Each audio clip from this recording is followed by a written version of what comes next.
બા કેવી સરસ રસોઈ બની હતી, મજા આવી ગઈ ને? અરે બસ હવે એક ભાભીની ફોનમાં વાત થઈ જાય ને ભાઈ આયરે, એટલે ભાભીને થોડીક શાંતિ થઈ જાય. એ તો ઘણી વખત આમ ફોન મચેડ મચેડ કરે છે.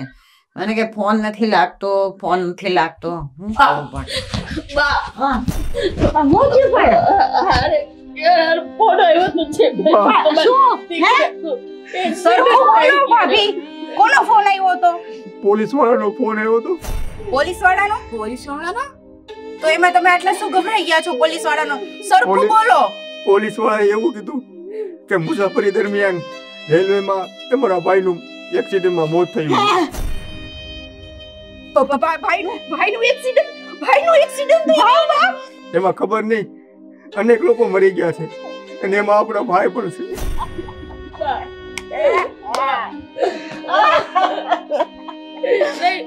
તમે બરાબર મોટી છે માં. પણ હજી કઈ શબ્દ નથી. બા હું ભાઈ વગરનો થઈ ગયો. યારને ફોન નથી ઉપાડતા. બા તમે હિંમત રાખો બા તમે હિંમત રાખો, ભાભીને સંભાળો. નહીં બા કોઈ દીકરા નથી. મારો આવે જેવો ભાઈ, મારા આવે જેવો ભાઈ મારા હાથ ખોટી હશે ને? ના બા, એમને ફોન નો આવ્યો હોય આપને બા પોલીસ બા.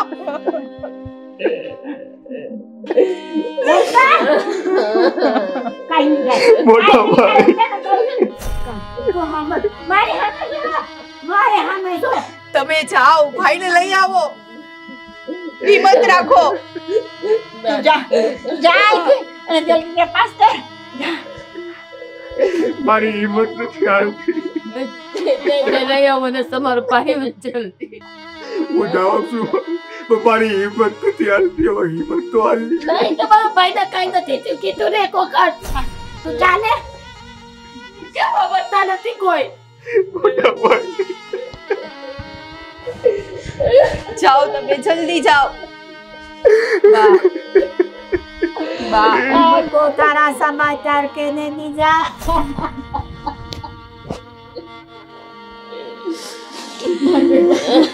नानू नहीं जा काई नहीं जा इन्हें काई नहीं जा. આ સોડી મારી વસ્તુ ક્યાં મૂકી દે ને કઈ ખબર જ નથી પડતી. હું ગોતો હો બાપુ? લાવ હું ગોતો હો? મારા ચશ્મા ગોતો છું. એ તમારા ચશ્મા મેં ઓસરી મૂક્યા હતા અને કીધું હોત કે એ મૂકું. ભૂલાઈ જાય હવે ગડાગડ પણ. હે ભગવાન, હારું હે દીકરીને ભૂલી જાતા. એલા દીકરીને ભૂલી નથી ગયો. એક ઘરે છે, એક હારે છે, બે દીકરીઓ છે. બસ ઈ હારાવાળીનું તો નામ ન લેતા. કેમ? જોન બાપુ, જે દીવાની પૈણીને ગઈ હે ને તે દીથી લઈને આજ દી સુધી કોઈ દી ઈ સામેથી એવી આટો દેવા આપણે કેટલા કરગરી કેટલા ફોન કરી તઈ માંડ બે કે ત્રણ દી આવે અને ચોથા દિવસે તો ના હો હવે મને મહેન્દ્રની યાદ આવે. હવે મને મહેન્દ્ર ફોન કરે, મહેન્દ્ર કરતા કરતા વયા જાય બેન. તો એ તારા લગ્ન નથી થયા ને બેટા, એટલે તને ખબર ન હોય. તારા લગ્ન થશે ને એટલે તું પણ બધું બોલીને સાસરિયાની જવાબદારી સંભાળીશ. ના હો બાપુ, હાવ આમ ન હોય. આમ જો ને ઓલ બાજુની કવિતા એ તો ગમે તે મહિનો દી રોકાતી હોય, પણ આપણી બેનને તો હાહારિયાનું ભૂત હે. પણ એક રીતે કહું ને તો મને સારું લાગે કે આપણી બેન એના હાહરિયાને હાચવીને બેઠી હે. એને એના જીવથી વધારે પ્રેમ કરવા વાળા તો જીજાજી મળ્યા હે. તારી વાત સાચી છે. મને એમ લાગે કે બેન પરિણામ પછી આવી નથી, આવે તો રોકાતી નથી જાજો એટલે ભૂલી ગઈ છે. પણ એવું ન હોય બેટા, દીકરીના લગ્ન થાય ને એટલે પહેલી ફરજ એની શું આવે? સાસરીયું સંભાળવાની. અને બાપને તો બસ ખાલી મનથી યાદ કરી અને ક્યારેક બે આસુડા પાડી લેતી હોય, પણ બાપ સુધી આવી નથી શકતી. કઈ વાંધો નહીં, ઈ બાપ સુધી ન આવી હગે તો કઈ વાંધો નહીં, પણ આપણે બાપ દીકરી ત્યાં જઈ હગી ને, આપણને કોણ ના પાડવા વાળું? હાલો ને બાપુ, આપણે આટો મારી આવી. મને હે ને આમે કેટલાય દીથી બેનની બહુ યાદ આવે. એના હાથનું કંઈક ખાવાનું મન થાય હે, થોડોક એનો વાલ જોતો હે, થોડીક મને ખીજાય, એનો મીઠો ઝઘડો, આ તો બહુ યાદ આવે. હાલો ને બાપુ. બેટા યાદ તો મને આવે છે પણ હું તને કહી નહોતો એકતો કારણ કે હું તને કહું ને તો એમ કે આ દીકરી પાસે સહી દેખાતી નથી ને ઓલીને સંભાળ્યા કરે છે એટલે મેં ઓલી કીધું નહીં. હા બાપુ, એક ઘરમાં હોય ને એટલે બેનું હે ને નાની નાની વાતમાં બાંધે, પણ જે છેટ્યું જાય ને તઈ સમજાય કે બેન હું કહેવાય. અટાણે તો મને એટલી યાદ આવે છે ને, એક કામ કરો ના ફોન નથી કરવો, કા ફોન કરશો ને તો વળી આપણી આગતા સ્વાગતાની ઓલી તૈયારી કરશું, આપણે ને કીધા વગરના જ જાય. હાલો તો આમ તો કેટલા વાગ્યા? બસનો ટાઈમ થવા આવ્યો છે, નીકળીએ બીજું હું. મળી જા કા છેલ્લી બસ. હા હારું હાલો તમે જાઓ, હું આપણા બેના લુગડા ભરીને આવું. હા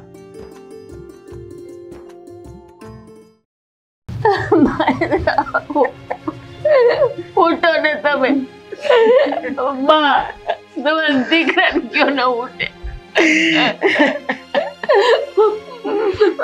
બા મને કીધું તું ને જતા હતા ત્યારે હું જલ્દી પાછો આવીશ. મોટા ભાઈ જયભાઈ કયો ને ઉઠે ને. ભાભી ભાઈએ મોટું કામતરું કરી લીધું. શું થયું? કોણ છે? મારા ભાઈ હે? મારા ભાઈ ભાઈ મોટા ભાઈ નિકિતા તું પણ બેઠો. પછી જતી ઉઠે દેડકે ઉઠે. બાપુ હવે આપણા હાથની વાત નથી. મારો જમણો હાથ રહ્યો.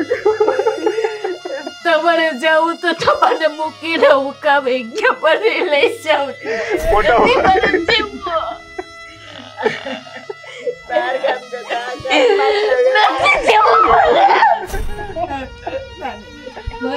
ભાભી બસ કરો, બા એ પાછા નથી આવવાના.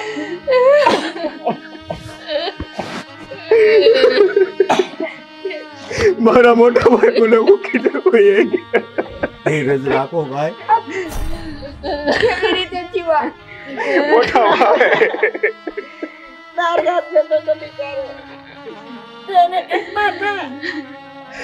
આવું મોટું કામતરું તમારે નહોતું કરવું મોટા ભાઈ. અમને નોધારા કરીને ઉઠાડો આને કોઈ ઉઠાડો એને. બેની નો ઉઠે આવે નો ઉઠે. એ ભગવાન પાસે હોય ગયા છે. દાદા હવે વિલાપ કરવાનો કોઈ ફાયદો નહીં. અમને એકલા ભાઈ બેન હજી તો હું ને બાપુ તમને મળવા આવતા હતા, ત્યાં એટલા દિવસે ગયા હું જીજુને બળી નથી, પણ મારા નસીબ તો છો મારા આવ્યા પહેલા તો અમને ભૂખી નહીં હોય ગયા. એટલી ઉતાવળ હતી તમને. મારો ભાઈ ભગવાન તારા ખજાને હું કોઈ નથી મોટા. બેન ગયા આવે તને મૂકીને જીવ્યો કોઈ ને. બાપુ ગીરબી છું પણ ભાઈએ મને કોઈ દી આફ્રિકા મેં મેસું મારા આધારે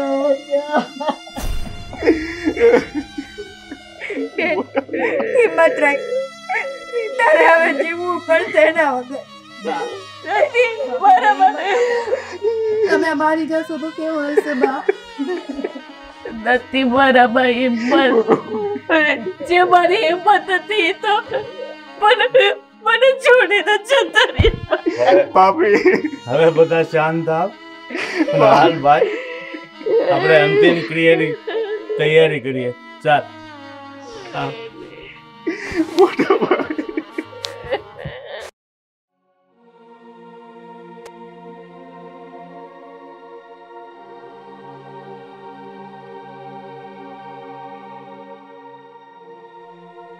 ગયો તો ના કે ઓફિસે કંઈક બોલાયો તો તને?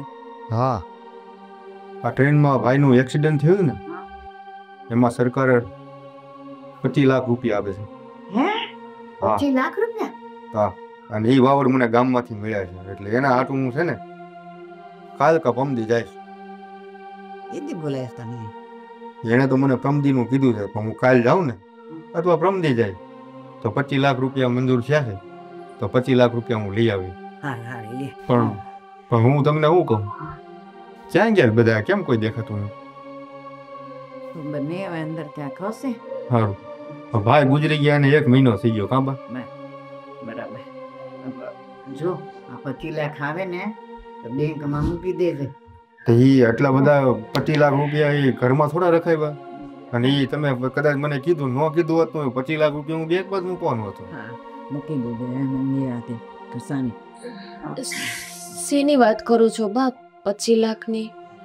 હા કાંઈ નહીં, હા મારા મોટા ભાઈ ગુજરી ગયા ને તેમાં સરકાર 25 લાખ રૂપિયા આપે મંજૂર થયા છે. તે હું કાલ કા બમદી આવવાનો છું, હું જઈને લઈ આવે. સારું કહેવાય તો. હા જલ્દી છે ને ફોર્મ બોમ ભરી દેજો અને કાકડિયાની જે કાંઈ કાર્યવાહી કરવાની હોય ને એ કરી દેજો. હા ભગવાને એટલું તો હામું જોયું મારા હામું કે આ 25 લાખ તો મળશે મને. શું વાત કરે છે? એ તને મળવાના છે? બા હા કેમ આમ બોલો છો તમે? કેમ એમ બોલે? આ પૈસા તો આ ઘરને મળવાના છે, કે તને નહીં. આમાં તમારો શું હોક લાગે હે ભાભી? બા આવું વર્તન કરું છું હમણાંથી? ધારાય મારી સામે આવું વર્તન કરે અને તમે પણ થયું છે શું તમને લોકોને? પણ તું તો કહે છે કે 25 લાખ આનું મારા માટે મોકલે છે, મને કામ લાગશે. હવે તને કામ લાગે કે આ ઘરને કામ લાગે? તારો આમાં શું હક કહેવાય? બા હક તો મારો જ લાગે ને. તમારો હક ક્યાંથી લાગે? પેલા ભાઈ તો અમારો હતો, પછી તમે આવ્યા ને. હા દીકરો મારો હતો, હા. નાનેથી મોટો મેં કર્યો. નાનેથી મોટો અને તારો આવ્યો. હા તમને પૈણી લાવ્યા પછી તમારો હક લાગ્યો ને. અત્યારે લગી નાનેથી મોટા તમે કર્યા છે ને હક તો અમારો છે ને બસ ભાઈ જય ભાઈ, તમે માં દીકરો શું બોલો છો એનો કઈ વિચાર છે? તમારો દીકરો હતો, તમારો ભાઈ હતો તો મારો ધણી હતો. હા ધણી ઉપર હક એની બાયડી નો લાગે. ધણી હતો ને પણ હવે તો નથી ને મારા ભાઈ. અને જો સાંભળ, તને પરણીને આ ઘરમાં લઈ આવ્યા એટલે ધણી ધણી કર્યા કરે અને હક માંગ્યા રાખે ને એ ન બને. માનો હક હોય પેલા તો માનો હક હશે અને આ ઘરનો હક હોય. અને ભાભી અમે મારા ભાઈ ગુજરી ગયા ને મહિનો થઈ ગયો છે, એટલે હું તમને એમ કહું છું કે હવે તમારે અહીંયા ન રહેવાય. તમે જય તમારા ભાઈ. માવતરે વયા જાવ ને તો હંધાય કરતા સારું થયું. કેવી વાત કરો છો? ભાઈ વયો ગયો એટલે આ ઘર ઉપર મારો જરા કઈ અધિકાર નથી. બા તમે તો માં છો ને, તમે તો સમજી શકો ને. હું ખેડી જાઉં. હા આ ઘરમાં મારી યાદો છે તમારા દીકરા સાથે જોડાઈ ગયેલી. એ હતી કઈ હતી, અટાણે નહીં. હવે છે ને તારે માવતરે જવું હોય ને તો છૂટથી તું જઈ શકે છે અને યાર એને ખાઈ પીને મજા કર. આ શું છે હવે? અને હંધુય ભૂલી જાવ ને ભાભી તો હંધાય કરતા સારું છે. એમાં તમારી ભલાઈ છે. મારો સંસાર ઉજળી ગયો, તમને એ લોકોને એ અફસોસ નથી થતો અને તમને 25 લાખ રૂપિયાની પડી છે. તો તને 25 લાખ રૂપિયા પડીને આ એની વાત કરવા માંડી. 25 લાખ માં હાલે મારે હાટું બા આવશે. મારા જિંદગી પરનો સહારો વયો ગયો છે મને છોડીને. પછી એમાં શું થઈ ગયું ભાભી? હે આ કાલ હવે તમે તમારા બાપાને ત્યાં વહી જાઓ અને તમારા બાપા હું તમને આખી જિંદગી ઘેરે બેહાડી રાખશે? એવું તમે કેમ વિચારી લીધું છે ભાઈ કે તમારો ભાઈ વયો કે એટલે આ ઘર છોડીને હું મારા બાપની ઘરે વહી જઈશ? તો અહીંયા તમે શું કરશો? જો લ્યો હવે મારા ભાઈ તો રહ્યા નથી, અહીંયા તમે શું કરશો? જલપા હવે તારે અહીં રહેવાની જરૂર નથી. હવે તું તારા માવતર ભેરી થઈ જાય. બા એવું કોને કીધું કે જે સ્ત્રી વિધવા થાય એનું સાસરિયું એનું ઘર ના કહેવાય, એને માવતર જતું રહેવાનું? અરે તારા બાપ તારું બીજું ક્યાં ગોઠવી દે ને એટલે તને મોકલું છું. બા એવું તમે કેમ વિચારી લીધું કે તમારા દીકરાના ગયા પછી હું બીજું ઘર કરી લઈ? એવો તો મારા મનમાં વિચાર ક્યારેય નથી આવ્યો. હું તો હજી વિચારું છું કે જિંદગી પર હજી તમારા દીકરાનો સાથ નિભાવું, નહીં જ મારી જિંદગી પૂરી થાય. સમજો ભાભી, આમે તમારે સંતાન તો કાંઈ છે નહીં, અને સંતાન હોત ને તો થોડુંક અમે આગળ વિચાર. એવું તો કાંઈ છે નહીં, એટલે એમાં તમારી ભલાઈ એમાં છે કે તમે તમારા બાપાની ત્યાં વૈયા જાવ ને તો તમારી બીજી જગ્યાએ તમારું ઘર ઘણું થઈ જાય. સમજ્યા? ના અમે તારી ઉંમર હજી નાની છે, ક્યાં મોટી બધી થઈ ગઈ છે. તો